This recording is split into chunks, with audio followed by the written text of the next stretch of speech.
Pues amigos, amigas de Cuatro Vientos, de nueva cuenta estamos con ustedes en la que va a ser la segunda parte de esta entrevista que tenemos con todo este personaje de la izquierda mexicana que es Jesús Sosa Castro. En la primera parte usted recordará, pues prácticamente estuvimos hablando del papel del comunismo en el movimiento estudiantil del 68, pero también de esta transición de la década de los 70s. Y Olga, quedaron algunos puntos pendientes de esa parte que abarcaría ya esta segunda parte de la entrevista, amigos y amigas, los comunistas, la izquierda mexicana y el neoliberalismo. Pero antes, Olga Alicia, bienvenido, y Jesús Sosa Castro, de nueva cuenta, muchísimas gracias por estar con nosotros. Olga. Gracias, y no se pierdan esta entrevista porque vamos a llegar hasta el momento actual con Morena y lo que se espera del gobierno de Andrés Manuel López Obrador, pero se nos quedaron dos puntos pendientes de la primera parte, que es importante porque tiene una relación directa con las vivencias ya muy personales de Jesús. Jesús Sosa Castro participó en el movimiento estudiantil ya de lo que conocemos como el halconazo, la represión ordenada por Echeverría el 10 de junio de 1971. Y que bueno, tenía como precedente la masacre de Tlatelolco. A 3 años, después menos de 3 años, 2 años y medio, Echeverría ordena una segunda represión brutal contra los estudiantes. Y tú, ahí sí te tocó estar, Jesús. La primera ya explicaste que tú andabas en una comisión de partido en Chihuahua, y en este caso te tocó estar en el halconazo. Así es. La convocatoria a este gran acto convocado por los alumnos del Instituto Politécnico Nacional, por la UNAM, por la UAM y por otros grupos y escuelas de la Ciudad de México, fue un acto verdaderamente masivo, ¿no? Y bueno, los comunistas participamos, decidimos convocar públicamente a participar en esta marcha, y en calidad de convocantes, algunos de nosotros veníamos en la descubierta que salió del casco de Santo Tomás rumbo al Zócalo. Entonces veníamos varios, venía conmigo Eduardo Montes Manzano, el compañero Huitberto Sandoval, otros compañeros y yo. Veníamos adelante en la descubierta, y atrás de nosotros venía un grupo de jóvenes de la Juventud Comunista que nosotros no conocíamos, que no sabíamos que venían. A la altura del Cine Cosmos nos encontró el grupo de los halcones, y este grupo inmediatamente fue lanzado en contra de la descubierta. Para los jóvenes de hoy, Jesús, ¿quiénes eran los halcones? Los halcones eran un grupo paramilitar que creó el propio gobierno. Se habla de que quien lo dirigía era un general que ahorita no recuerdo su nombre, pero bajo la dirección del que fue jefe de gobierno en esa época, que era Alfonso Martínez Domínguez.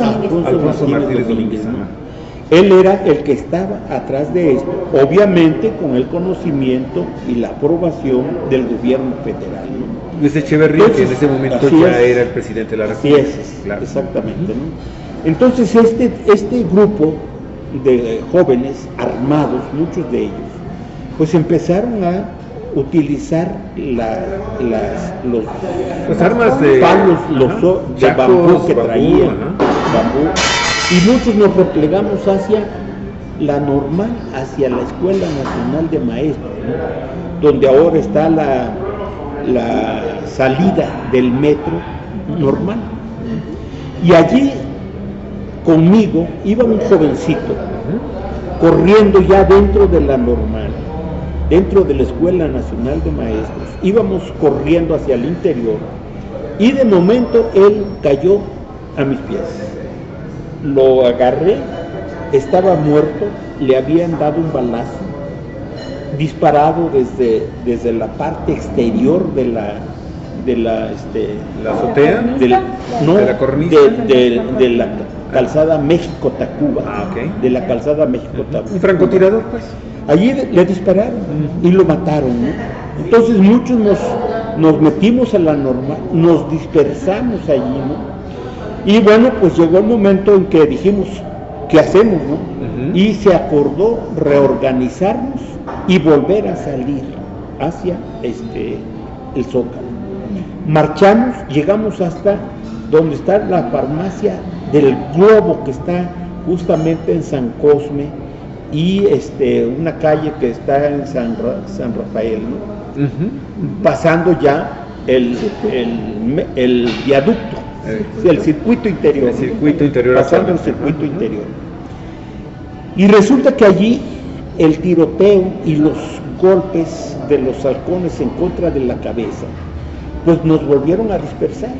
Y yo, entre otros, empezamos a correr y de pronto 2 tipos me agarraron, uno de cada brazo, y me llevaron casi a cuestas arrastrando por una calle lateral al circuito interior que estaba donde está la farmacia del Globo, y estaba un panteón que ahora ya desapareció, creo que era el panteón francés, algo así, ¿no? Y caminamos corriendo hacia el sur, digamos, ¿no? Y nos metimos a un sótano de una casa particular. Los vecinos, los dueños de esa casa, nos abrieron, nos protegieron, nos sentaron en la sala, y allí yo me di cuenta que uno de los que iban protegiéndonos era Luciano Concheiro. Sí, él era comisionado de la Juventud Comunista para proteger a los miembros del partido que iban encabezando la marcha. Luciano Concheiro, un brillante militante del Partido Comunista. Así es. Hermano también de una académica y militante brillantísima. Así es, Elvira Concheiro, ¿no? Sí. Bueno, todos ellos miembros del PCM, ¿no? Sí. Entonces, bueno, pues nos golpearon, nos reprimieron de manera violenta. Hubo varios compañeros, uno de ellos salió en una foto que todavía se publica de cuando en cuando, que era un compañero que tenía problemas de sus piernas, ¿no? Y fue lanzado, fue a la banqueta por los caballos, lo golpearon con bastones, lo sangraron, quedó prácticamente muerto allí. Pero era un maestro, un miembro del MRM, ¿no? Entonces, para nosotros el movimiento de 1971 era la continuidad de lo que había empezado años antes, incluso de 1968, ¿no? Sí. Jesús, pero en ese momento era muy importante porque todavía no pasaban 3 años de la masacre del 2 de octubre, y lo que se estaban planteando los estudiantes, sobre todo los del Politécnico, que resultaron muy combativos, y que fueron los que le dieron continuidad, mayor continuidad al movimiento del 68. Hay un amigo muy querido, Jesús Vargas, historiador, y él estudió ahí en el Politécnico, en la Escuela de Ciencias Biológicas, y él se enoja mucho cada vez que se dice que el 2 de octubre termina con, que el movimiento estudiantil termina con la masacre del 2 de octubre. Dice, no, dice, en la adversidad total continuamos organizados, continuamos trabajando, y para el 71, salir ese 10 de junio a manifestarnos, era tener mucho coraje, mucho ánimo, mucho espíritu para reivindicar un derecho elemental a la libre manifestación de las ideas, a salir a las calles y a la libertad de expresión. Y por supuesto, la libertad de los presos políticos, que si en el 68 tenía razón de ser, al 71 con más razón, claro, con mayor causa, porque permanecían en la cárcel muchos de los del 68 y tenían nuevos presos también, ¿no? Es verdad, ¿no? Yo creo que aquellas personas que dicen que el 2 de octubre de 1968 pues terminó con la masacre y que todo se acabó y que todo se dispersó, no están haciendo un análisis correcto, ¿no? Porque el movimiento continúa en 1971 la fuerza que demostró este movimiento pues era tan grande como el del 2 de octubre, aunque tenía manifestaciones y participantes distintos, pero ahí estaba la fuerza de un movimiento que venía increciendo, ¿no? Yo creo que a partir de esa fecha pues, suceden cosas muy importantes, porque, por ejemplo, en 1974 se da el crimen, el asesinato de Lucio Cabañas,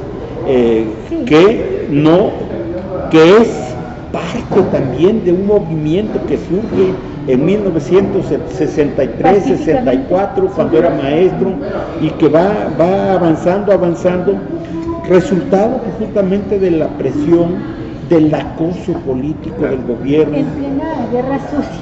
Y en plena guerra sucia sucedió esto que nos comentaste en la primera parte de la entrevista, que a ti te secuestran en 1973. 73. Te secuestran y te mantienen en calidad de desaparecido. O sea, te secuestra la policía y te mantiene en calidad de desaparecido 3 meses. Estos 3 meses que ya narraste en la primera etapa de la entrevista, la tortura a la que te sometieron. Pero nos quedó pendiente saber, Jesús, cómo es que sales con vida. Es muy difícil que los desaparecidos, y sobre todo los desaparecidos políticos, pues los regresen, ¿no? Que vuelvan a aparecer. Ayer había el antecedente 4 años antes del secuestro también del profesor Antonio Becerra Gaitán, líder comunista en Chihuahua, que se lo llevan también al campo militar número 1, como te llevaron a ti, lo torturan, pero en el caso de Antonio Becerra se levanta un movimiento extraordinario, muy fuerte, donde participa incluso el CENTE, el CENTE charro, el charrismo sindical, sale en defensa del propio Antonio Becerra Gaitán, porque era un personaje querido y respetado en Chihuahua, muy conocido, y logran liberarlo. No tiene más remedio el ejército y la policía, la Dirección Federal de Seguridad, que liberarlo. Lo regresan a Chihuahua. ¿Tú cómo lograste salir? Bueno, salir con vida del secuestro. Yo salgo con vida primero porque el movimiento magisterial encabezado por Otón Salazar, y del cual yo era miembro de la dirección del MRM, del cuerpo directivo del MRM, tuvo una fuerza y una participación muy importante exigiendo mi aparición con vida. Se hizo un movimiento muy importante al grado de que, por ejemplo, La Jornada publicó una plana completa con mi fotografía, dando cuenta de cómo había sido secuestrado y también señalando el peligro que corría mi vida, porque en ese momento la mayor parte de los que eran secuestrados eran desaparecidos, ¿no? Es decir, los mataban, los aventaban, como sucedía con el movimiento guerrillero. Muchos de ellos los subían a helicópteros y los echaban al mar, ¿no? Los desaparecían simplemente, ¿no? Pero no solo era el movimiento revolucionario del magisterio el que estaba actuando. Ya en ese momento los médicos, los ferrocarrileros y el Partido Comunista, junto con el movimiento estudiantil, pues seguían teniendo una presencia muy importante, ¿no? El grupo encabezado por Paquita Calvo, que era un grupo guerrillero y que fue quien secuestró a Schiffer Almada, del que te acusaban a ti, del que me acusaban a mí, que no tenía nada que ver con eso. Así es.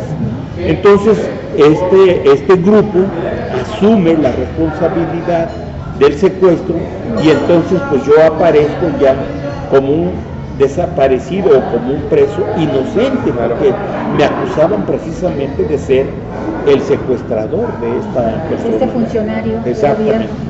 Pero fue dándose este tipo de información pública, fue creciendo la demanda de que me dejaran en libertad, y me dejaron en libertad después de que, después de 3 meses, después de las torturas, me dejaron en mi casa a la madrugada, ¿verdad? Y bueno, el MRM... ¿Tú no sabías nada cuando estabas desaparecido? ¿No sabías que había un movimiento en la calle pidiendo por ti? ¿Cuál es el estado de ánimo de un preso, de una persona a la que desaparecen? y que parte de la tortura es hacerle creer de que nadie está haciendo nada por él. Sí. Platícanos algo, aunque sea brevemente, de esta experiencia más íntima, personal, porque ahorita está viviendo México una situación por diferentes causas, no nada más políticas, pero de muchos desaparecidos. ¿Qué es estar desaparecido? Sí, mira, yo creo que estar desaparecido es un problema que tiene que ver con los sentimientos personales, porque tú no sabes qué va a ocurrir con tu vida, ¿no? Sobre todo en un momento en el que el movimiento social, el movimiento político, los problemas en el país indican que cualquier persona que es detenida en estas circunstancias no está garantizada su vida, sino que corre el riesgo de ser desaparecido, de tener muchos años en la cárcel, de echarle un montón de delitos para justificar la aprehensión. Pero yo personalmente tenía en mi interior la seguridad de que había dos movimientos importantes que estaban luchando por mi libertad. Uno de ellos era el MRM, Movimiento Revolucionario del Magisterio, que estaba en ese momento en su apogeo, y razón por la cual a mí me agarran, me detienen y me desaparecen, porque estoy como dirigente de ese movimiento que está en auge en ese momento, ¿no? Y obviamente yo pensaba y aseguraba que estos compañeros del MRM no me iban a dejar, ¿no? a dejar. Pero la otra parte que a mí me daba confianza de que finalmente podría salir en algún momento era el Partido Comunista Mexicano. Claro. Porque en condiciones de represión, en condiciones de persecución y de acoso, siempre los dirigentes estaban en condiciones de defender a sus dirigentes, de defender a sus militantes. Entonces, en ese momento, pues yo estaba seguro de que algo se estaba haciendo afuera. Ahora, es difícil que un preso, que un desaparecido, que estás prácticamente alejado de la vida cotidiana, que está encerrado, que está pues en un secuestro total, ¿no?, pueda tener una noción clara de lo que está pasando. Sí. Claro. Porque yo veía que en las noches llegaba la policía con personas que estaban trayendo de no sé dónde, presos, detenidos, ¿no? Sí. Y en las noches, estando en la celda, tú oías los gritos, los llantos de hombres y de mujeres que estaban siendo torturados en las celdas contiguas. Claro.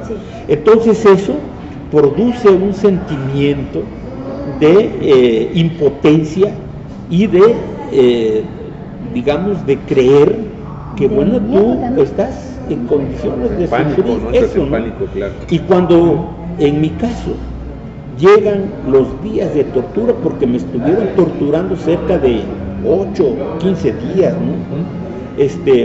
No siempre me sumergían al agua, pero te sacaban a las 3 de la mañana, y nada más el hecho de que te sacaran de la celda y te llevaran a un lugar donde te están interrogando, donde te están maltratando y golpeando y demás, pues eso tiene una significación política enorme, que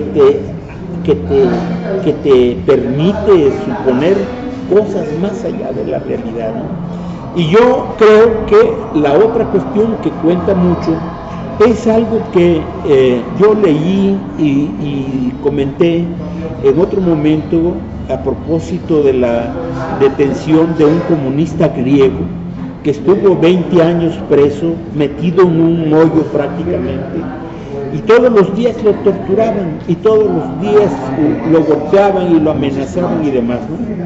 Pero en sus ratos de tranquilidad, él se ponía a escribir mentalmente cosas, y todos los días tomaba nota de cosas que a él le parecían importantes en su vida y las transmitía mentalmente.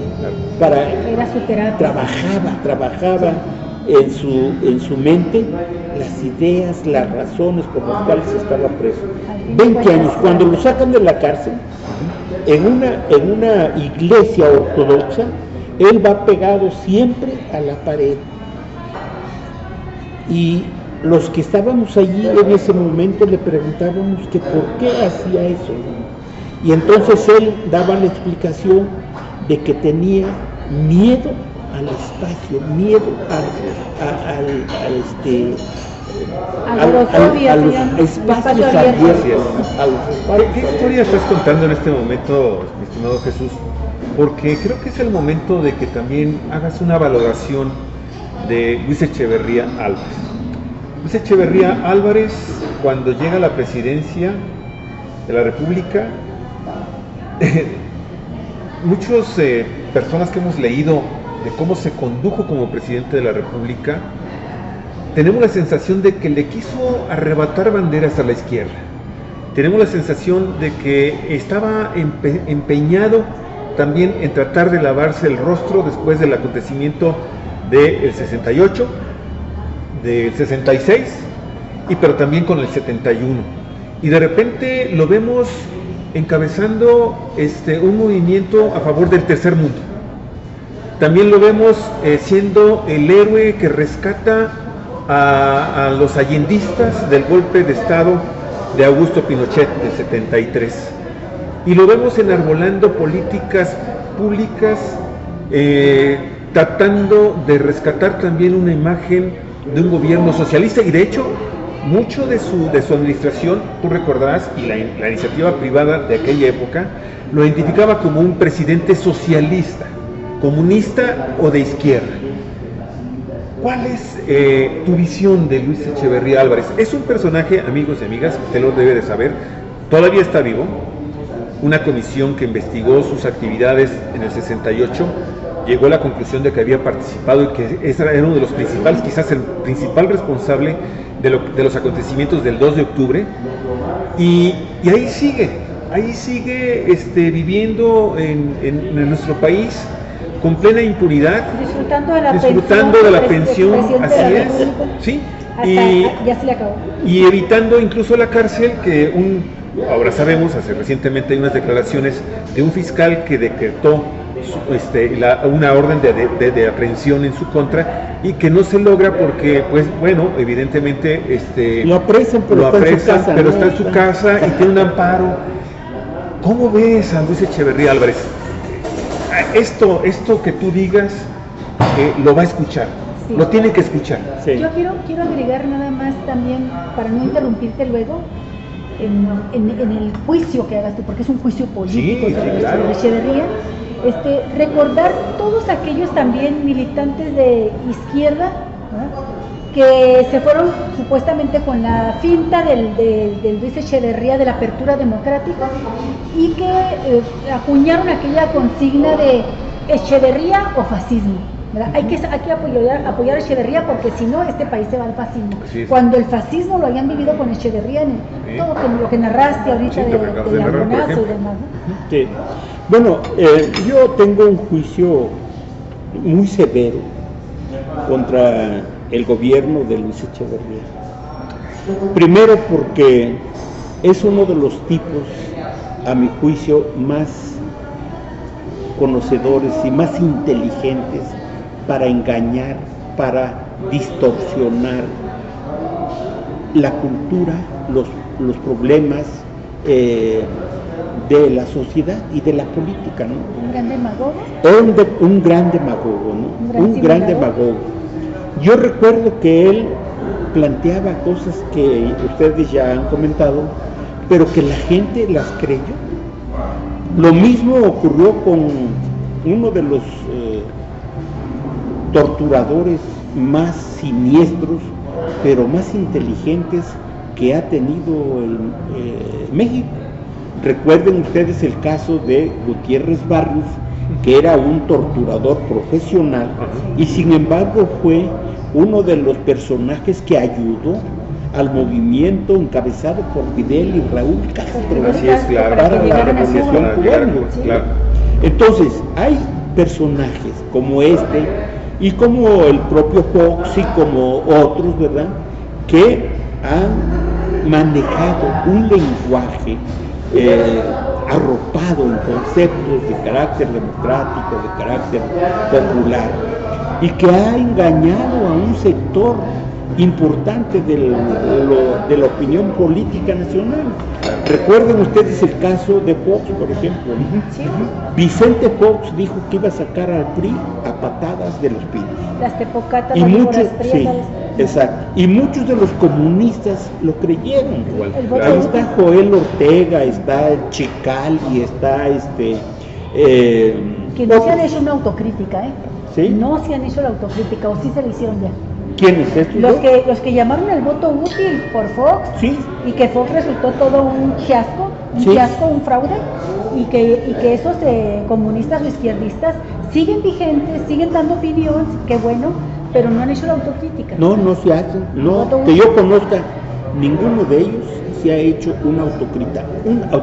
Un poco lo ha hecho Gustavo Irales, ¿no?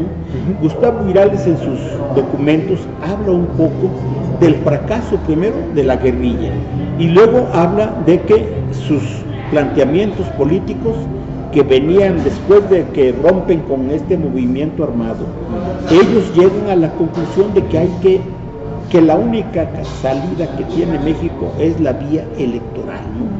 Y de alguna manera esto pues rompe con una idea que ellos traían de que las cosas se iban a resolver. Venían desde antes apoyando, porque ellos apoyaron a Colosio, ¿verdad? Les mataron a Colosio, no tuvieron, cambiaron y apoyaron a Cedillo, Sí. y luego después apoyaron a Fox. Así es, ¿no? Entonces esto ha confundido a sectores importantes de la opinión pública y también de la izquierda. Yo sostengo que también de la izquierda ha sido cooptada por estos planteamientos demagógicos de estos gobernantes, ¿no? En el caso de Luis Echeverría, yo creo que tiene en su haber el problema de la matanza del 2 de octubre y del halconazo.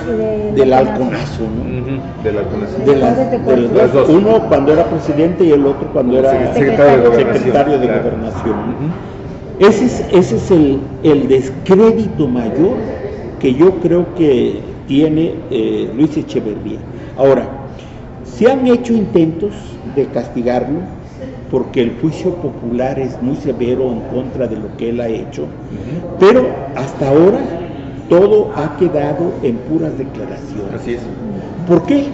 Pues porque los gobernantes han hecho las leyes a modo, de tal manera que cualquier demanda de carácter judicial, cualquier planteamiento de recuperar el derecho a que estos sean castigados, pues no se puede hacer porque las leyes tienen tantos recovecos que finalmente porque ha faltado voluntad política para hacerlo también, ¿no? Todo ocurre como está ocurriendo con este ex gobernador de Veracruz o el de Chihuahua o cualquier Sí, es que otro, ¿no? forma parte precisamente de la vida misma del sistema, tal y como lo hemos conocido o lo vamos a conocer hasta el día 1 de diciembre de este año. Claro. O sea, al final de cuentas no se pueden destapar entre ellos mismos o sancionarse entre ellos mismos porque quedarían también a su vez descubiertos, ¿no? Claro. Pues vean ustedes lo que está pasando, ¿no? Enrique Peña Nieto está sacando a sus presos políticos que él mismo metió, porque de lo contrario corre el riesgo de que canten y ellos salgan embarrados. De eso vamos a hablarlo un poquito más adelante, pero yo quiero aprovechar un apunte que traes aquí cuando mencionaste a Paquita Calvo como parte del grupo guerrillero que secuestró a Almada, ¿verdad? Y que te lo achacaban a ti, por lo cual te secuestraron a ti, la policía.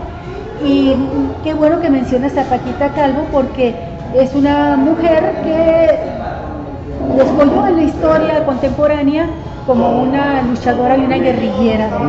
Y a propósito ya del tema, Javier, de esta segunda parte de la entrevista del 88, al neoliberalismo. Vamos a entrar, ya platicamos, nos quedamos en la primera parte, en la etapa de la escisión en el PRI, ¿verdad? Con la corriente democrática que encabezan Cuauhtémoc Cárdenas, Porfirio Muñoz Ledo y la maestra Ifigenia Martínez.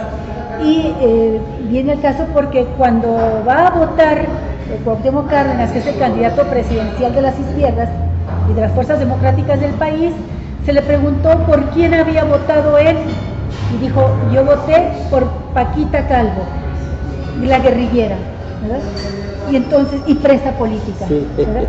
Y entonces es una manera muy interesante como en esta declaración se condensa esta historia desde el 68 al 88, son 20 años, y en estos 20 años se viene lo que yo llamo la gran insurrección electoral del país, porque fue una insurrección en las urnas, que desgraciadamente no tenía la oposición las herramientas legales ni la fuerza política para poder defender el voto, pero que, como tú dices, y mucha gente está convencida de ello, Jesús, Cuauhtémoc Cárdenas ganó las elecciones del 88.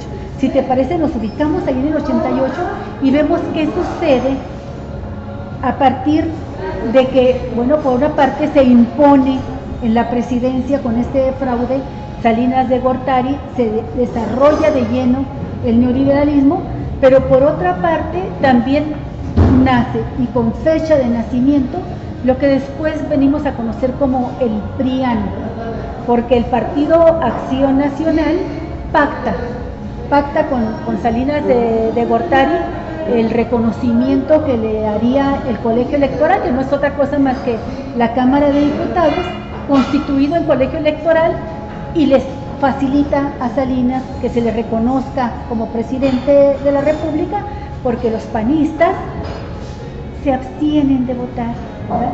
Y con la abstención de los panistas, el PRI puede imponer a Salinas de Gortari. Entonces ya estamos en esta etapa del 88, el enorme fraude electoral, el inicio a fondo, la metida del acelerador al modelo neoliberal y el surgimiento del prianismo, y nos va a llevar todos estos años de nuevas luchas en el país. Ubícanos en todo. Sí, pero yo también quisiera agregar aquí, me gustaría mucho que te pudieras incluir en este análisis, Jesús, algo que también podemos fecharla también como el inicio del deslavamiento de la izquierda mexicana.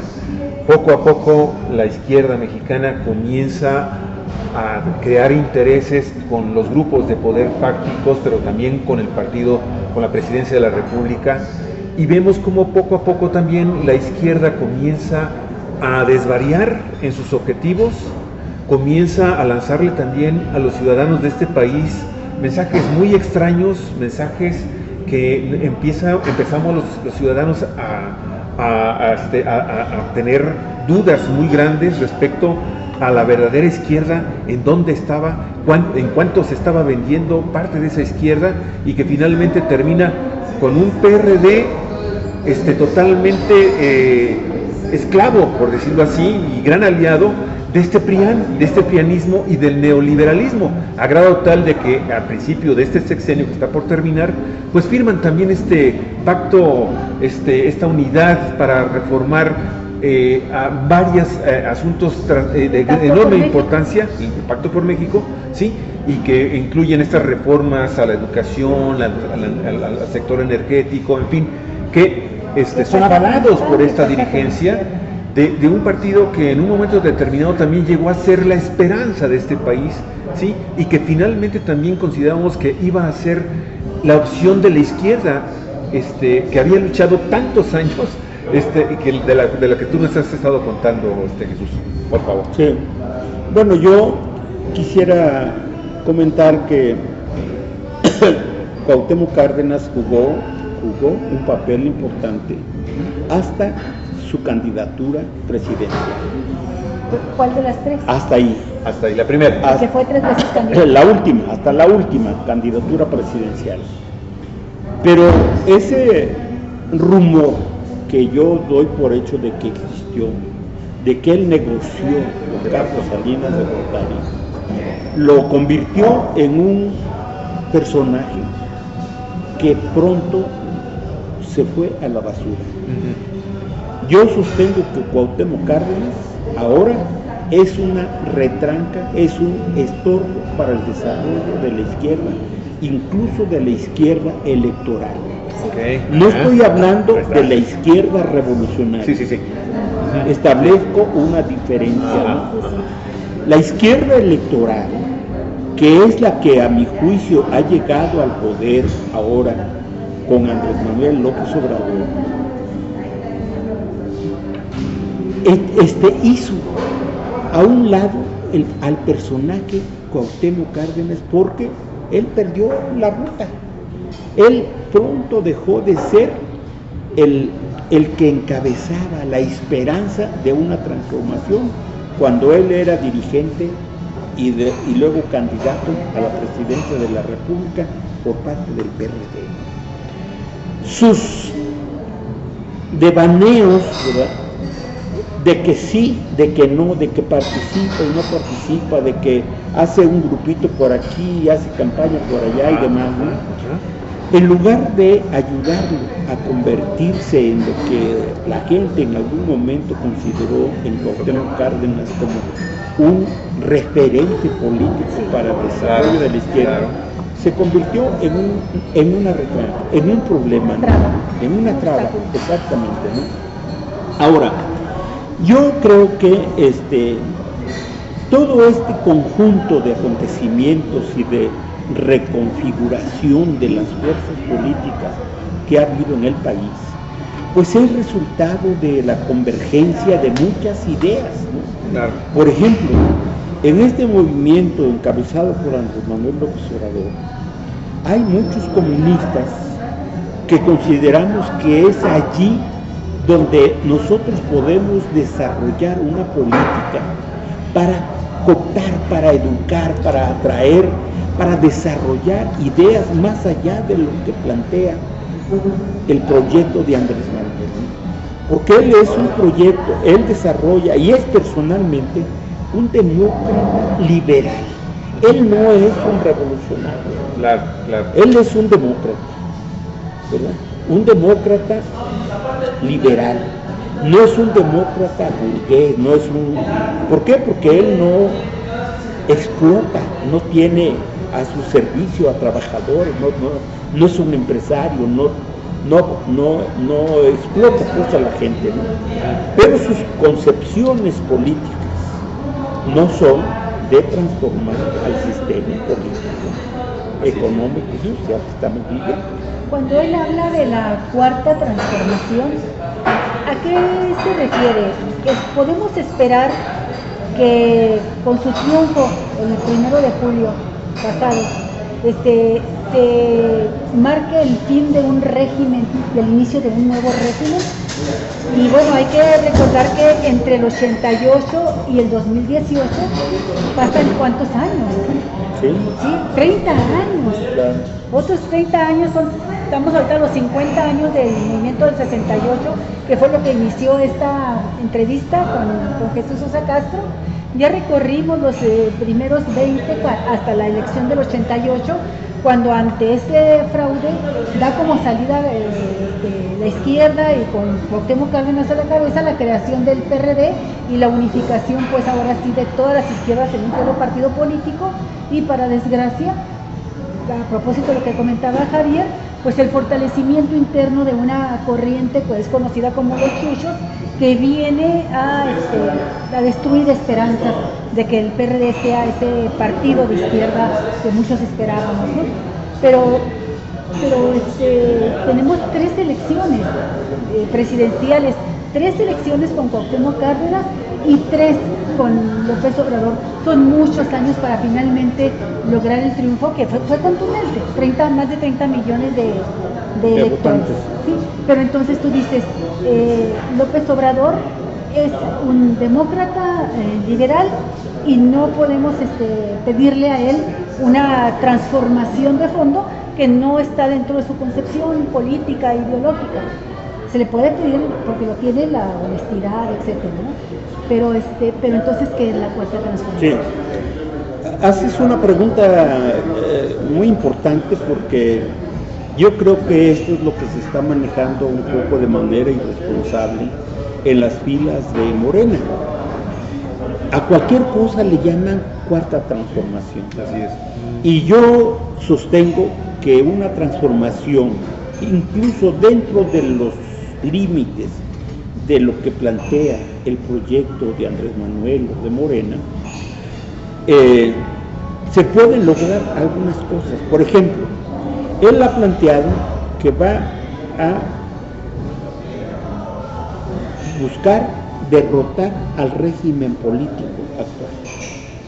¿Qué es derrocar el régimen político actual? Bueno, cambiar las formas de la política, cambiar los métodos de hacer política, cambiar las fuerzas que están concurriendo en lo que está pasando en el país. Y esto, a mi juicio, implica, primero, parte de lo que está haciendo. Yo creo que hay avances evidentes que se están aprobando en el Congreso de la Unión. Hay cosas, claro. Por ejemplo, este problema de la suspensión de las pensiones a los expresidentes va en esa dirección, ¿verdad? La aprobación de la ley de regulación de los salarios y de las prestaciones de los trabajadores del gobierno, igualmente, porque se establece un límite de lo que deben ganar los funcionarios públicos. Fin al régimen de los privilegios. Exactamente. Y la austeridad, ¿no? También la austeridad republicana. Recortes por aquí, recortes por allá. Todo eso va en esa dirección, acabar con las prácticas y con las formas políticas del anterior régimen. Okay. Pero tú en eso ves el Mesa, combate a fondo a la corrupción y fin de los privilegios. Sí. Ahí sí ves tú una congruencia. Sí. Tienes tú confianza en que vaya a ser leal a estas promesas. Bueno, yo digo que no basta que Andrés Manuel lo plantee, no basta que Andrés Manuel mantenga la idea de que va a ir a fondo contra la corrupción y contra los privilegios. Si no hay un empuje de las fuerzas sociales y de las fuerzas políticas, de los que votaron por el proyecto de Andrés Manuel y de Morena, las fuerzas opositoras al proyecto de Andrés Manuel van a terminar imponiéndose nuevamente. Oye, ¿qué quiero decir con esto? Por ejemplo, Andrés Manuel dice: yo no estoy de acuerdo con el aeropuerto de Texcoco, pero al mismo tiempo dice que va a someter a la discusión de los que saben una consulta popular, pero va a tomar en cuenta también la opinión de los técnicos y de los profesionales de esta cuestión. Hay una campaña tan desplegada y tan fuerte a favor del proyecto de Texcoco que hay personas y grupos que dicen que prácticamente está decidiéndose ya la suerte a favor del aeropuerto. En la consulta popular puede ser que la gente vote a favor del aeropuerto. Claro. En Texcoco. Hay esa probabilidad. ¿Por qué? Porque el gobierno no es el dueño de la opinión de los medios masivos de comunicación. Porque Andrés Manuel ha dicho: hay libertad de opinión. Y cuando hay libertad de opinión, pues entonces los medios, todos, con raras excepciones, están desarrollando una posición a favor de los grandes intereses. Eso es lo que yo te quería preguntar, políticos. Eso es exactamente lo que yo te quería preguntar y saber tu opinión, porque en los últimos días también hemos estado observando, y de seguro ustedes, amigos en Cuatro Vientos, ya han también leído parte de la información, los artículos que se están generando, respecto también a esta posibilidad, dicen ellos, que Andrés Manuel López Obrador podría cometer los mismos errores que cometió en su momento Francisco I. Madero, ¿sí? De darle tal manga ancha también a las oposiciones, a sus opositores, e incluso que podrían estar dentro de su mismo equipo de trabajo y que podrían generar lo mismo que le sucedió a Francisco I. Madero, que pierde el control del gobierno.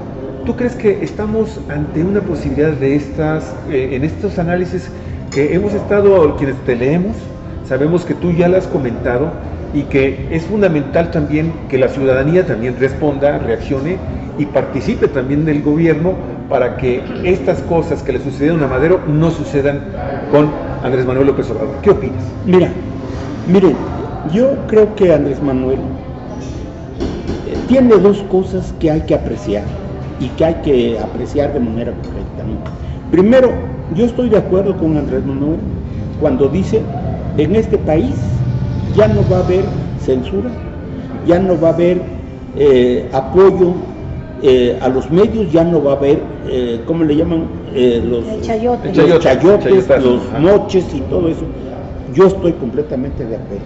Hay que sanear ese tipo de hechos que han enfermado y han deformado la vida pública del país. Pero no hay una contrapropuesta. Es decir, los medios siguen estando en manos de los grandes dueños del poder económico y del poder político. Así es. Y entonces resulta necesitamos crear medios, claro, que el Estado cree los medios y que el Estado abra medios también al periodismo crítico y independiente. Entonces nos apuntamos. Entonces resulta que los medios se sienten con la libertad de decir lo que quieren, y cuando Andrés Manuel los critica, se lanzan contra él, y no hay quien lo defienda, ni siquiera los miembros de la dirección del partido. Yo sostengo que en la dirección, en la cúpula del partido, hay personas que están calladitas porque piensan que así pueden ir escalonando los puestos del gobierno, ¿no? Sí.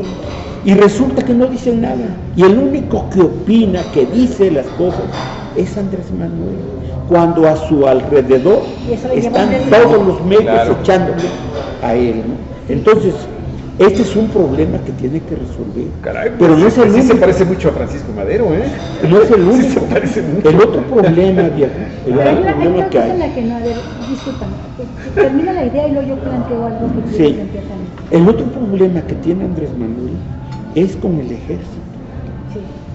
El ejército es un ejército formado por la inteligencia, por la ¿cómo podría llamar? Por la política que responde a los intereses del Pentágono.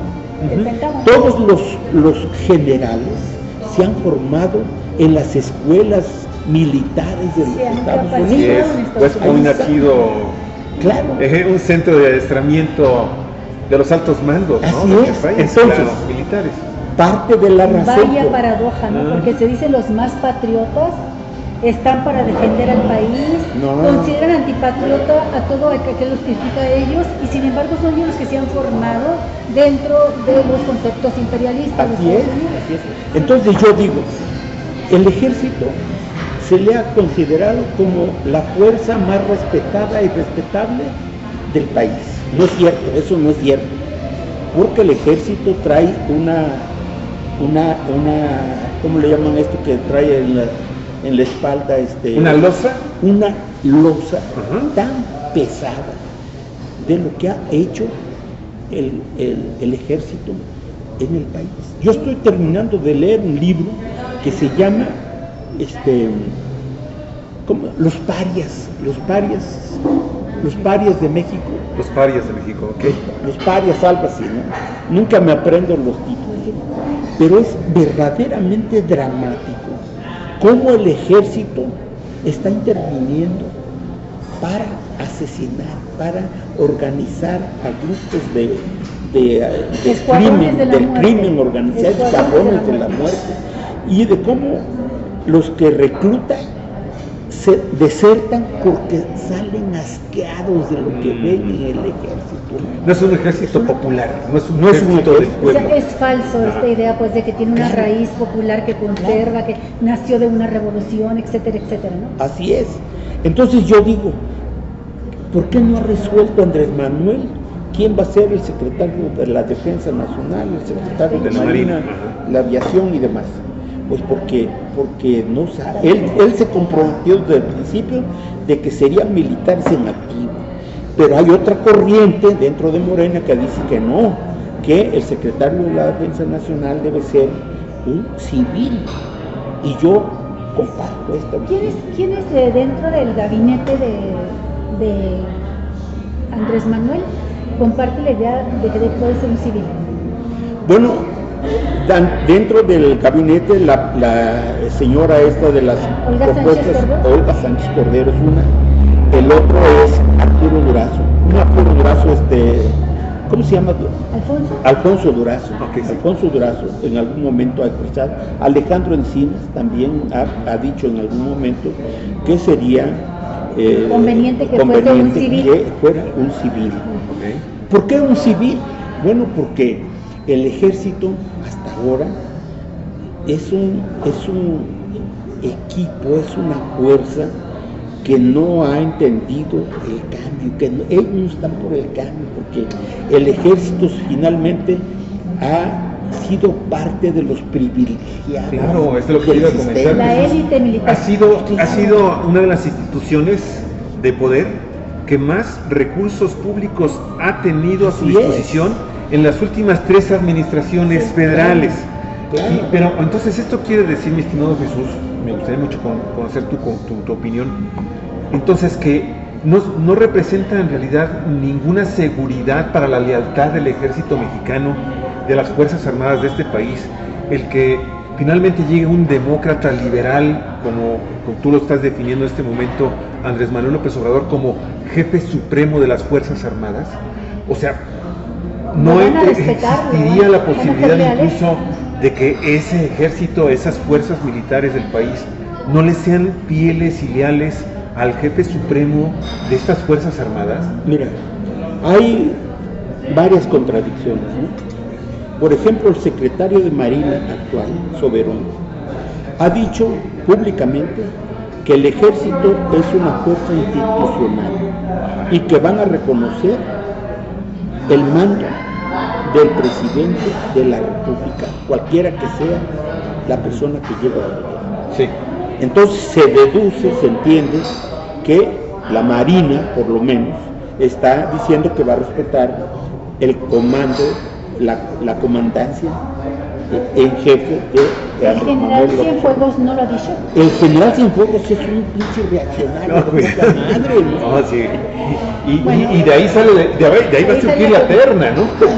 Y de ahí va a surgir la terna. Bueno, a ver, antes de continuar con este tema específico, para no perder este punto, Jesús, y sobre todo porque Javier ha estado diciendo que hay similitudes, ¿verdad?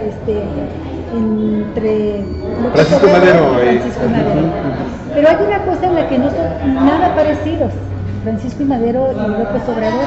López Obrador, cuando habla de la cuarta transformación, no solamente se refiere a la corrupción, la austeridad, los privilegios, etcétera, sino que se refiere fundamentalmente a algo que ha sostenido desde hace varios años, que el gran problema de este país es que se ha constituido una oligarquía que él llama la mafia del poder y que se ha hecho muégano, ¿verdad?, con el poder político. Entonces dice, la cuarta transformación en esencia, en lo que consiste, es en separar el poder político del poder económico y le da una dimensión tan profunda, tan importante, como la separación que logró México en la época de la Reforma con Benito Juárez, al separar los intereses de la Iglesia de los del Estado. Entonces dice, hoy en día, ¿verdad?, esta cuarta transformación es la separación de este poder económico del poder político. Y creo yo, ahí no se parece absolutamente en nada a Madero, porque Madero era un hombre del poder económico. Era un hacendado.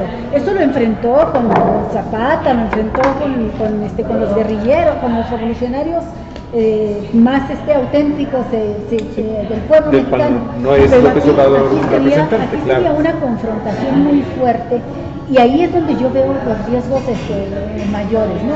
Porque si López Obrador fuese nada más un demócrata liberal, ¿verdad? Pues pudiera llegar a acuerdos con quien fuera, con el ejército, pero estamos hablando... El paria mexicano.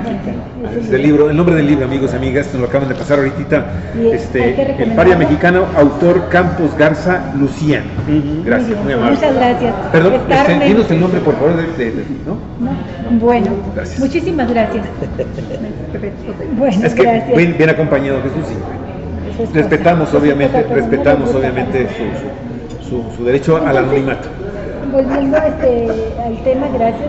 Volviendo al tema es que yo sí veo, ¿verdad?, que hay una actitud de raíz radical en López Obrador cuando habla de separar estos poderes. No habla de derrocar el capitalismo, de instaurar el socialismo, nada de eso. Pero el simple hecho de separar estos siameses de la mafia política y la mafia económica va a tocar intereses muy fuertes, sí, ¿verdad? Yo estoy de acuerdo con el planteamiento, es decir, comparto la idea de Andrés Manuel de que hay que separar el poder político del poder económico, pero eso implica que tú vayas desde ahora diseñando una política para hacer efectivo este planteamiento. Y por ejemplo, yo creo, le concedo como le dicen, el beneficio de la duda, porque todavía no está en función. Claro. Pero, ¿qué significa esto de separar el poder político del poder económico?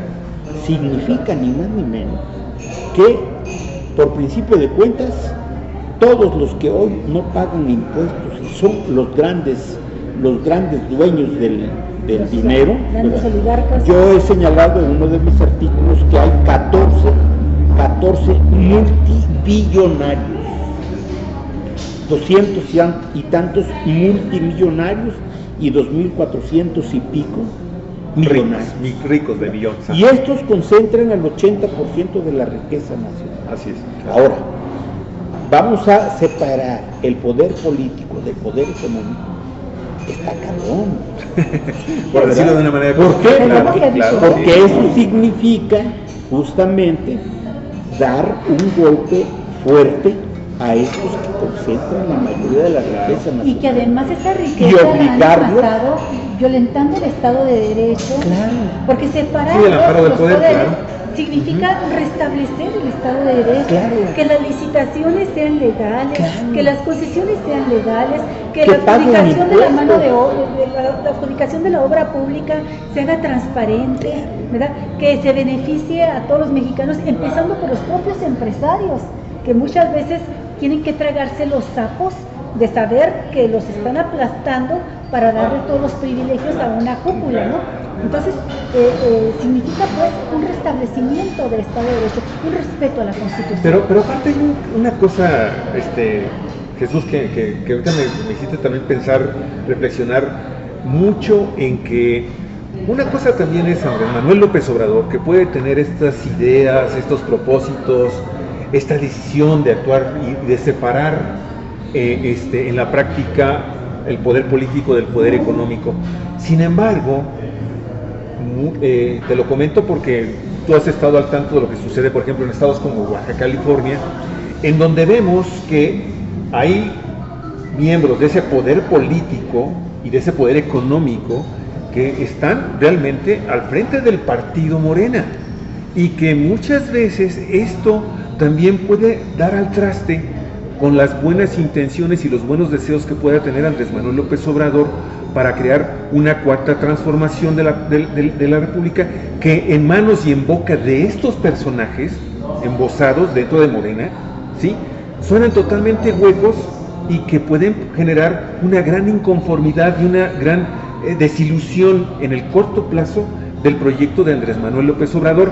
Mira, hace apenas unos cuantos días en el portal Cuatro Vientos tuvimos la presencia de un personaje que está buscando ser candidato de Morena a la gubernatura de Baja California, que se da el lujo de hablar en una entrevista de la cuarta transformación que requiere el país, cuando conocemos sus antecedentes y jamás lo hemos visto preocupado realmente por una transformación, vamos, inclusive dentro del sector en donde él está involucrado, que es el sector educativo. Pero aparte, hay grandes empresarios del sector comercial, ¿sí?, del sector empresarial, que están en este momento también coqueteando y buscando que Morena los postule, ¿sí?, para un cargo para la gubernatura, para la candidatura a la gubernatura del Estado de Baja California. Las pequeñas, que no son tan pequeñas, oligarquías locales, buscando ya copar a Morena, para que a través de Morena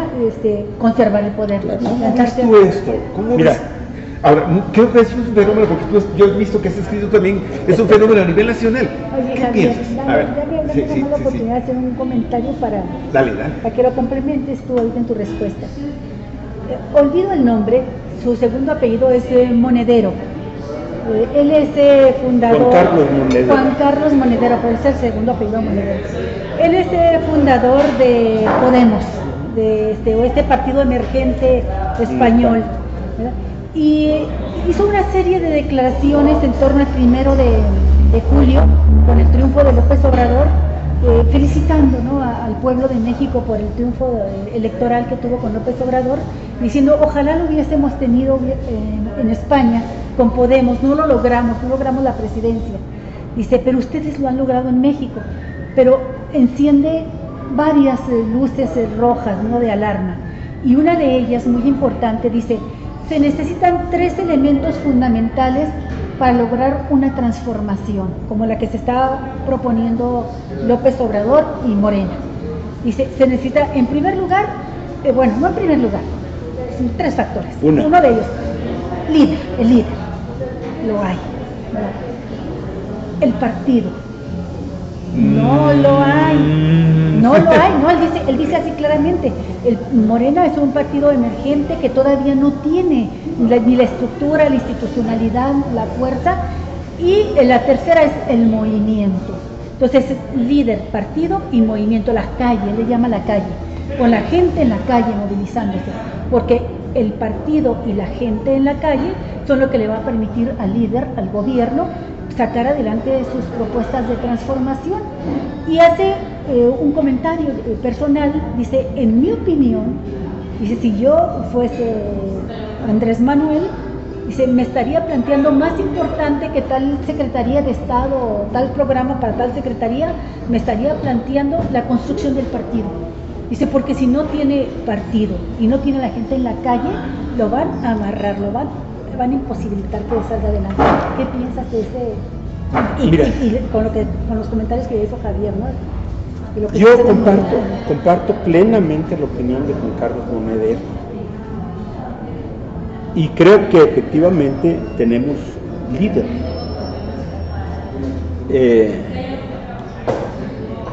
¿Cuál es el segundo? El partido y el movimiento, la gente en la calle. Tenemos líder, no tenemos partido, porque Morena no es un partido, realmente no es un partido. Y tenemos un sector de millones de votantes que no están en el movimiento. Claro. Es decir, salieron a votar a favor de Andrés Manuel, pero ahí están. Ahí están. Movidos no están. Así es. Para que un sector, el pueblo, para que haya movimiento de masas, se requiere que el líder y que el partido convoquen a la gente. Y yo creo que Andrés Manuel, de lo que se ha ocupado fundamentalmente, es de su proyecto, es decir, de este proyecto que tiene que ver con la transformación del país, con acabar con los privilegios, con la corrupción. Pero ha descuidado la construcción del partido. Jacob Polensky es la responsable de lo que está ocurriendo ya en el seno del partido. Ella es la que escogió, la que le presentó a Andrés Manuel la planilla de los dirigentes y de los candidatos a puestos de representación. ¿Y qué está ocurriendo ya en el Congreso? Bueno, es que hay un pinche atraso de la fregada, ¿verdad? Que hay gente que no tiene ni idea de lo que es la cuarta transformación ni nada. Yo la escuché el día que tomó posesión Chiguil en la delegación Gustavo Amadero, y de eso escribí mi artículo. Ahorita está en Cuatro Vientos, ahí lo pueden leer ustedes. Luego, el problema además está en el hecho de que en el Congreso los liderazgos que se están destacando tienen posiciones encontradas. Yo no sé si oyeron la intervención de este dirigente del Barzón, ¿cómo se llama? Alfonso Ramírez Cuellar. Alfonso Ramírez Cuellar hizo una intervención cuando estaba el secretario de Hacienda en la Cámara de Diputados, fuerte, contundente, señalando las cosas que están ocurriendo, cómo se está manejando la situación económica, las deudas que tiene el gobierno, en fin, un buen planteamiento. Pero luego sale el líder del Congreso de Morena, que es Mario Delgado, y lo acota, lo desautoriza, y le dice que por ahí no es la ruta, ¿no? Esto lo que muestra es que no hay una línea política coherente, unida, fuerte, para enfrentar los problemas. ¿Hay muchos liderazgos? ¿Esto quieres decirnos? Hay liderazgos, pero que reflejan desconocimiento, me parece a mí, del proyecto de Andrés Manuel. Hay oportunistas, Javier. Hay gente que está allí, pues porque pensó que allí podías continuar mamando del presupuesto, ¿no? Aclárame una duda, ¿hasta dónde interviene Andrés Manuel en dictar líneas? Te lo pregunto porque mucha gente considera que López Obrador trae todo el control aquí, ¿no? Pero yo recuerdo en el 2012, por ejemplo, que yo le hice una pregunta a gente del PRD encargada de definir las candidaturas, y mientras en Televisa y en muchos medios se decía que López Obrador trataba como su títere al PRD, yo les pregunté cuáles eran las propuestas de López Obrador para las candidaturas, a quiénes y a cuántos había palomeado, y casi con sarcasmo contestan que López Obrador nada más había pedido 5 candidaturas. Entre todos los candidatos a diputados y a senadores, cuando él iba por segunda vez para candidato a presidente de la República, dijo, yo nada más quiero que me respeten 5. Y terminaron tumbándole 3. Y al último dijo López Obrador, bueno, a una persona no me la van a tocar. Y que fue la única que defendió y que se trataba de Rosario Ibarra de Piedra. Fue a la única que defendió para que se quedara ahí. Todos los demás se lo distribuyeron las tribus del perredismo, y era falso entonces que López Obrador metiera mano, que cuchareara ahí al partido, ¿no?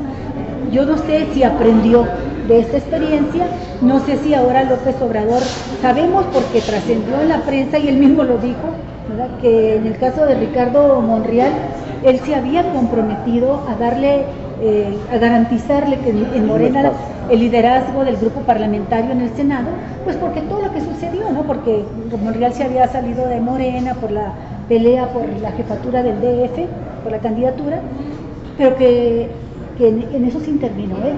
Pero yo no sé si intervino también en nombrar al coordinador de los diputados, si interviene en esto de los 5 diputados del Verde Ecologista que se vienen acá, en fin, todas las decisiones que se toman para formar los órganos de gobierno en el Poder Legislativo, y estas cosas que comentas también, ¿no?, de las diferencias de línea. Yo sostengo que Jacob Polensky y Andrés Manuel, los dos, conocen, saben y deciden lo que tiene que ocurrir dentro del partido y en el Congreso. Okay. Que los dos. Jacob es la que presenta las propuestas y el visto bueno lo da Andrés Manuel. Okay. quien afirma que Andrés Manuel no mete mano en estas decisiones está equivocado. Es ingenuidad. Sí, Sí, no, claro. Andrés Manuel sabe y sabe lo que está ocurriendo. Yo he estado varias veces en Guanajuato, que es el estado en donde Morena no gana prácticamente nada. Sí. Y por cierto, donde está el hijo de Paquita Calvo, como dirigente de Morena, allí, ¿no? Todo lo que fue.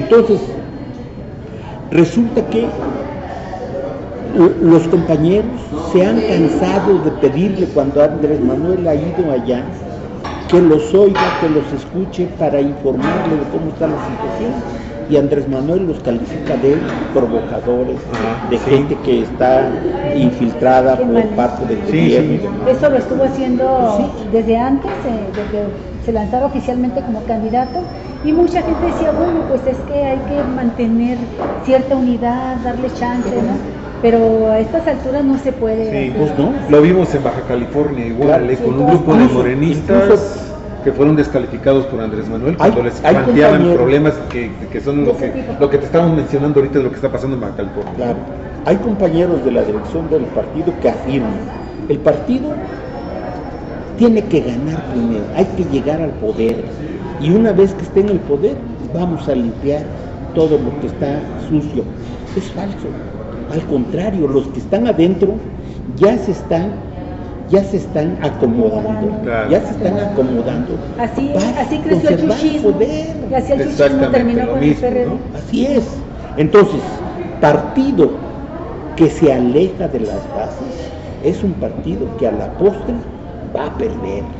Y yo he llamado a la gente de Morena a que no permita que las decisiones las tome el gobierno nada más, sino que hay que meternos nosotros como ciudadanos, como militantes, y exigir que se tome en cuenta la opinión de la gente y empezarla a mover y a presionar, y además, porque si dejamos que los funcionarios públicos tomen por sí mismos las decisiones sin tomar en cuenta la base, eso va a ser impregnado por la cultura y la política. Jesús, y voces como la tuya, no sé si se estén repitiendo y se estén reproduciendo en otras partes del estado, en otras partes del país.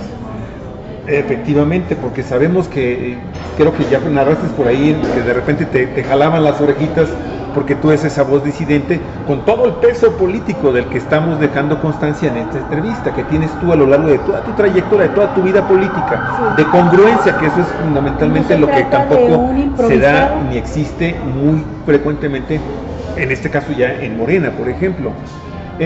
¿Tú ves que esta corriente crítica al interior de Morena tenga realmente la oportunidad de hacer reflexionar a Andrés Manuel y a todas las demás personas que tienen ya capacidad de decisión para que esto realmente se democratice y dejar entonces realmente a los oportunistas a un lado? ¿O cómo ves tú ya a futuro, al corto plazo, mi estimado Jesús? Este árbol está creciendo. Sí. ¿Cómo hacerle para que no crezca pandeado? Sí. Me temo que a estas alturas en Morena no hay la intención de modificar la política hacia el interior del país. Qué pena, Y si no hay esa intención, entonces no hay posibilidades de que Morena se convierta en ese motor del que hablaba Juan Carlos Monedero, como un elemento, un factor indispensable para lograr la transformación. Yo eso es lo que creo, porque hasta ahora, mire, un partido como el que se apuntó cuando se iba a coronar Morena. ¿Qué dijo Morena al principio? ¿Qué dijo Andrés Manuel? La esperanza de México. Sí, exacto. Para que sea la esperanza de México, para que sea un partido ligado a las masas, tú tienes que estar ligado a los problemas que están levantando distintos sectores de la sociedad. Y Morena no está metido en los movimientos de masas, no está metido en la gente, no está metido en la clase obrera, los que estamos ahí participando en el movimiento obrero, ¿Es a título somos personal? los disidentes de Claro. Morena. No está con un gran problema, los desaparecidos. Y los disidentes de Morena estamos excluidos De los órganos de dirección. de los órganos Qué de barbaridad. dirección. Entonces yo veo un problema serio que hay que no sé cómo lo van a resolver, pero sí creo que está creciendo la crítica de lo que está ocurriendo. Y la primera reacción que debe tener la dirección de Morena y Andrés Manuel en concreto es lo que pronto va a pasar. Por ejemplo, en Morelos. En Morelos nombraron a un hijo de puta como Cuauhtémoc Blanco, que no representa ninguna esperanza de cambio en el estado de Morelos. Claro. Él se lanzó contra Graco porque el Graco igualmente... Ya lo habían hecho, ya se habían Graco, ya. equivocado con Graco. Y vienen y se van más Así a es, fondo con Cuauhtémoc. así es. Estaban más Y parece que Baja California van a traer el mismo sello. Y están repitiendo los errores. Así es. Entonces, pronto, muy pronto, vamos a empezar a ver que... Bueno, ¿qué surge? Tú como político sabes que no se pueden crear estos vacíos así, ¿no? Vacío que se deja, vacío que lo ocupa otra fuerza. Así es. Puede ser una fuerza de izquierda o puede ser el avance de la derecha. Sí. Pero, ¿qué va a suceder y qué debemos hacer para evitar que suceda algo adverso a las esperanzas que se ha hecho la gente? Sí. Bueno, yo creo que primero la influencia y la opinión crítica de la sociedad que está Fomentarla. creciendo debe ser tomada en cuenta por la dirección de Morena, por Andrés Manuel en concreto. Y en el momento en que empiecen a materializarse las propuestas de gobierno y que éstas empiecen a ser, empiecen a patinar porque no se están resolviendo, el primer problema que va a haber es el aeropuerto, ¿verdad? Porque si Andrés Manuel dice, señores, ni modos, hay que ir por el aeropuerto de Texcoco, eso va a significar un retroceso en el crédito político de Andrés Manuel. ¿Por qué? Porque él ha repetido muchas veces que ese aeropuerto allí, y nosotros hemos recorrido, mi esposa y yo hemos pasado por ahí, es un lago. Alrededor del aeropuerto, del proyecto, hay agua, ¿verdad? Y entonces ese proyecto se va a hundir en próximos años, ¿no? Lo dejó por escrito en su libro La Salida, Uh-huh. su más reciente libro, que es el que le sirvió de plataforma electoral. Ahí está el compromiso de Andrés Manuel López Obrador de no permitir que se construya el aeropuerto en Texcoco y la opción de Santa Lucía. Los intereses son muy fuertes y ante estos intereses tan fuertes también yo entiendo también la posición de Andrés Manuel, decir necesito el respaldo del pueblo, y en ese respaldo del pueblo pues lo que se necesita es que la gente haga un trabajo intenso de información para que se vote con conciencia, con conocimiento, por el sí o por el no, en dónde se va a construir el aeropuerto o cuál va a ser la mejor opción para el país, ¿no? Pero en esto es donde no ves tú que se esté haciendo un trabajo por parte de la... Mira, se está haciendo un trabajo, pero es un trabajo sin dirección. El partido, o lo que es el partido, lo que se llama el partido, está organizándose. Nosotros hoy tenemos una reunión a las 6 de la tarde de distintos distritos electorales para fijar una posición respecto del aeropuerto en Texcoco o en Santa Lucía. ¿Te parece bueno a ti que se haya sometido a la decisión de Manuel de decir que la gente decide que opine? ¿Qué opine la Yo gente creo sobre que eso? sí, yo creo Porque que hay quien sí. dice, ay, se está lavando las manos. Pero también se está corriendo el peligro porque el tiempo es muy corto. Claro. Pareciera ser que este tema y otros más que se están ya comentando, que se van a consultar públicamente, pareciera que son salidas rápidas, a bote pronto.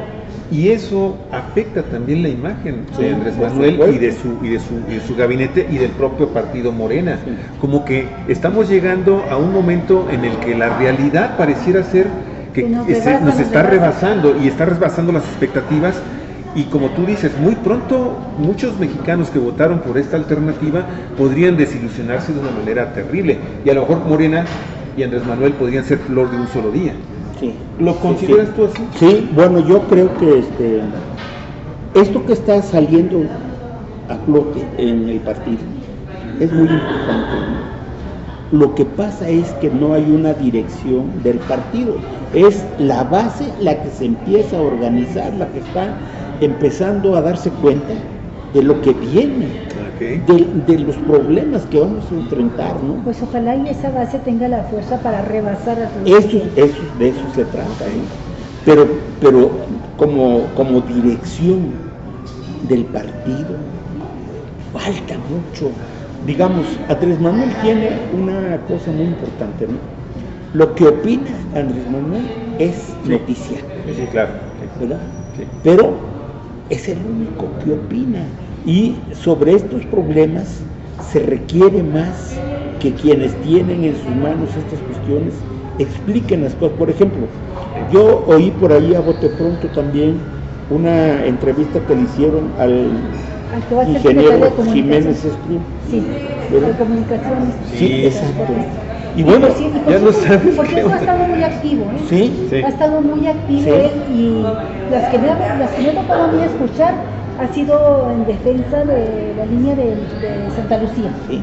Sí. Yo estoy también de acuerdo con eso, pero es el único que opina.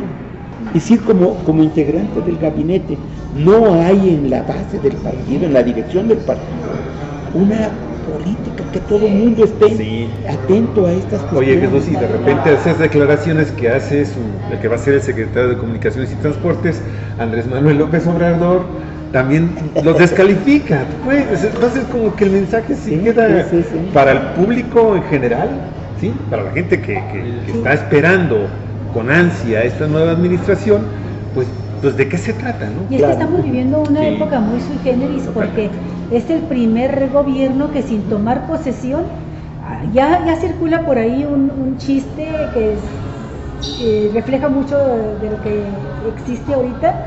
Dicen que para el 1 de diciembre López Obrador, en lugar de tomar protesta, va a tener que rendir su primer informe de gobierno, ¿no? Claro. Y es que este gabinete de transición, este gabinete que todavía no se constituye constitucionalmente, no toma protesta, ya empezó el trabajo, ¿no? Ya está trabajando. Entonces sí es cierto, nos ganan los tiempos, pero también es cierto que están trabajando ya desde ahorita, ¿no? Yo digo que Andrés Manuel, perdón que te interrumpa. Sí, no, adelante. Tiene la oportunidad de llegar al 1 de diciembre con una fuerza descomunal si resuelve dos cosas importantes. Primero, lo del aeropuerto que se va a definir el 28 de octubre. Así es. Sí. Dependiendo de cómo se resuelva, Andrés Manuel va a ganar o a perder fuerza. El siguiente problema que tiene que resolver bien es meter una iniciativa de ley, que ya parece ser que anda por ahí circulando una propuesta, para que todos los que no pagan impuestos lo hagan de manera inmediata a partir del 1 de diciembre. Y eso sí tiene importancia, porque los primeros que van a brincar son los que no están acostumbrados a pagar impuestos. O sea, la mafia del poder. Esa gran oligarquía que no solamente no paga impuestos, sino que se ha enriquecido con el fisco, porque logra a través de 1000 artimañas y subterfugios que Hacienda le regrese dinero, ¿no? Claro. Imaginan, ¿no? Pero aquí hay por último está el problema de los señores de la Suprema Corte de Justicia. Ese es otro, sí, claro. Estos cabrones no quieren recortar su sueldo, sus ingresos. Y están amparados en un artículo constitucional. Sí, pero de la época de Juárez, ¿no? Pues sí, pero está vigente. Sí, correcto, pero ¿qué pasa con las leyes? Claro. Que las leyes son vigentes en tanto no haya otra ley que las eche abajo. Y las leyes se pueden echar abajo cuando se logra una correlación de fuerzas que así lo permitan. Y ahorita, la correlación de fuerzas es favorable dentro del Congreso y es favorable en la sociedad. Hay que convocar a la En este momento Andrés Manuel tiene la posibilidad de aprobar esa ley. Claro. En este momento. Porque en otro momento que ya la credibilidad y el apoyo disminuya, ya va a estar más difícil. Bueno, yo te quiero comentar algo sobre el tema de lo que tú estás diciendo sobre la situación de los impuestos, sobre los evasores fiscales. El asunto parece ser que está muy interesante cuando hablas de estos grupos privilegiados que Andrés Manuel originalmente los identificaba como la mafia del poder y ahora ha sido un poquito más moderado en este tema, que efectivamente se han enriquecido con regímenes fiscales especiales, con devoluciones supermillonarias de recursos que ellos se han encargado de esconder sus impuestos a través de donativos y cosas así, ¿sí? De sorteos y de que estoy dando aquí dinero para esta causa, fideicomisos, todo eso tipo. Pero por otro lado está una cantidad, que es la inmensa mayoría de mexicanos, que no pagan impuestos por un lado porque no ven servicios a cambio de sus impuestos, o que están empobrecidos y no pueden ya continuar con una carga fiscal que no les permite tampoco poder realizar una actividad productiva que les permita tener una utilidad que les permita vivir decentemente en este país. Y aparte está este grupo de contribuyentes que tú lo sabes, son sobre los que se van directamente, que forman parte, que son los que sostienen este país. Platos rotos.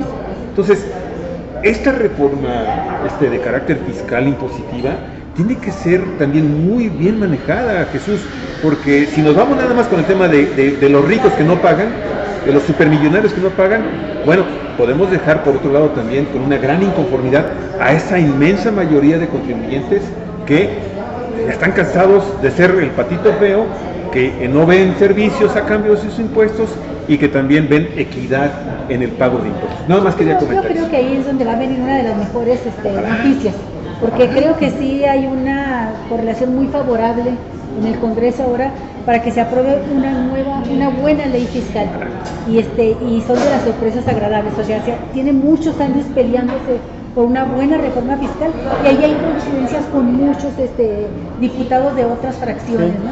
Entonces creo que va a ser buena la reforma. Jesús, yo creo eso mismo. Llevamos 1 hora con 23 minutos. Yo los convoco a que mandes un mensaje, que nos gustaría mucho escucharte. Ha sido realmente un placer estar platicando contigo. Ha sido un aprendizaje así rápido, fundamental, de muchas cosas que tú tienes en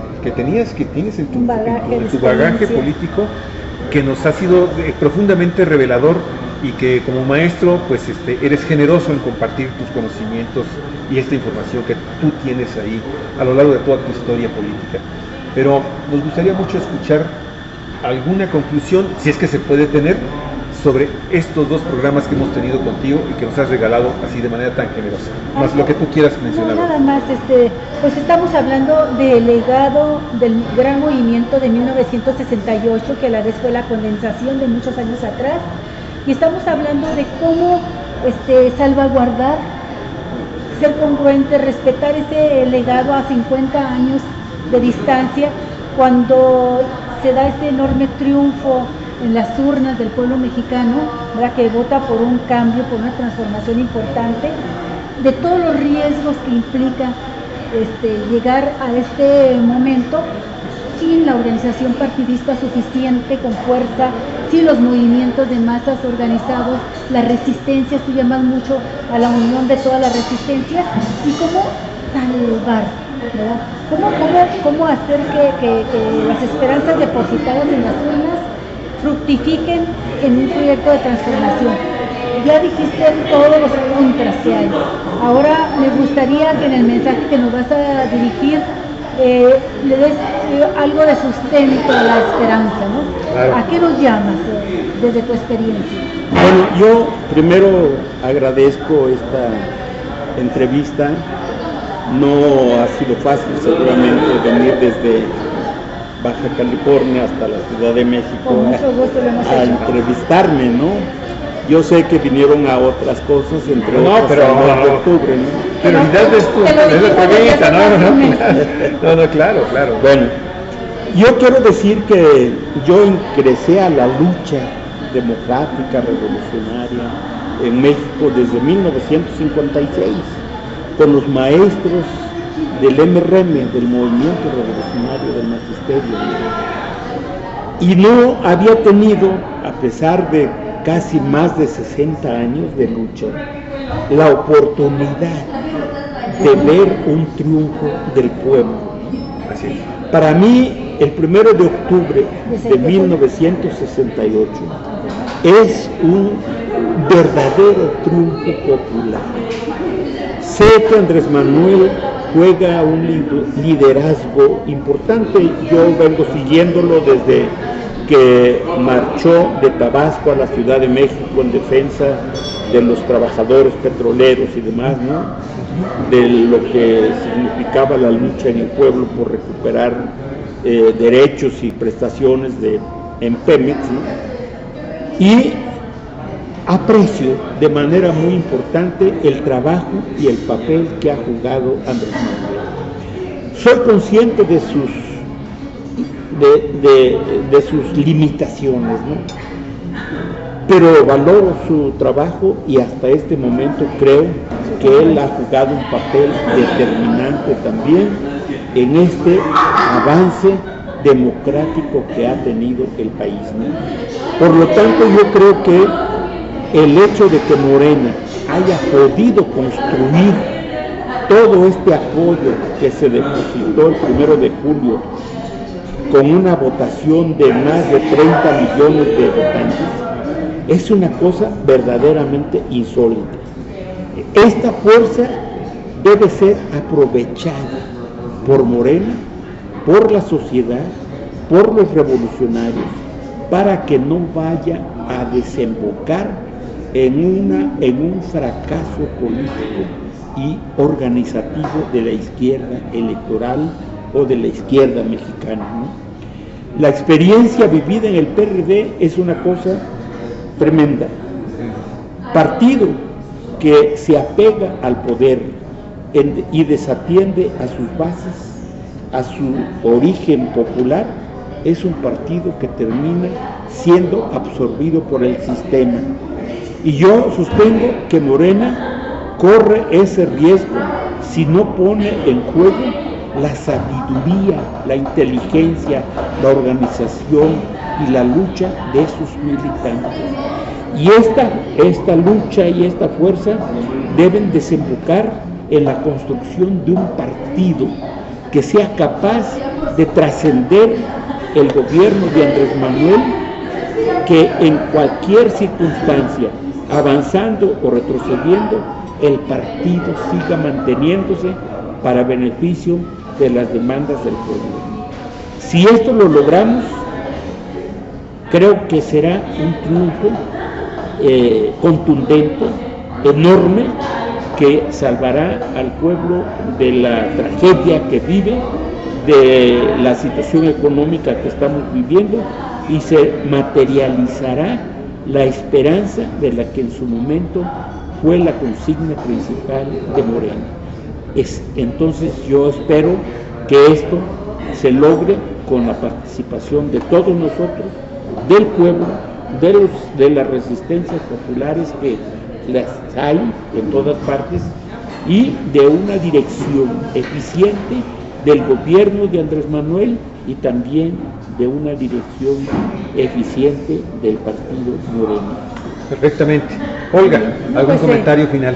Nada más, muchísimas gracias, querido Jesús Sosa Castro. Muchísimas gracias a usted si nos ha seguido en este programa. Lo que le pedimos siempre, compártalo, haga lo que llegue este programa a muchísima gente, no por nosotros, no por Cuatro Vientos, sino por el mensaje que lleva. México necesita, merece ya un buen futuro, y los mexicanos, este pueblo, miren cómo condensó Jesús Sosa Castro estos 50 años de lucha, más de 50 años de lucha. No cree que ya merecemos un cambio verdadero, un cambio que nos haga vivir nuestros últimos tramos de vida, los que estamos en estas generaciones, y dejar un mejor país para nuestros hijos. Lo merecemos, hay que pelear por ello. Y pues a Cuatro Vientos lo decimos, y en Cuatro Vientos ponemos nuestro granito de arena como periodistas que somos, también como ciudadanos y como gente convencida de que necesitamos vivir tiempos nuevos. Pues amigos, muchísimas gracias por el favor de toda su atención en estos dos programas que esperemos pueda usted realmente compartirlo. Creo que este es un documento que todo morenista de corazón, bien intencionado, fundamentalmente bien intencionado, tiene que compartir, tiene primero que escuchar y reflexionar sobre eso. Y al resto de los mexicanos reflexionar, como lo dice hoy Alicia, ¿sí?, en que esto ya no puede dar para más. Tenemos que comenzar a estructurar, no un partido, tenemos que comenzar a estructurar una nación que merece ya vivir no 50 años de obscurantismo, amigos y amigas, sino toda una época nueva, una era de prosperidad, de felicidad, ¿sí?, y de beneficio solidario para todos nosotros. Muchísimas gracias, amigos y amigas. Vamos a trabajar este documento para entregárselos dentro de muy poco y usted lo pueda compartir en Cuatro Vientos. Muchísimas gracias, estamos a sus órdenes, ya lo sabe. Cuatro Vientos. Cuatro Vientos. El periodismo en red, en donde todas las voces encuentran. Muchas gracias. Hasta dentro de poco. Muy amables.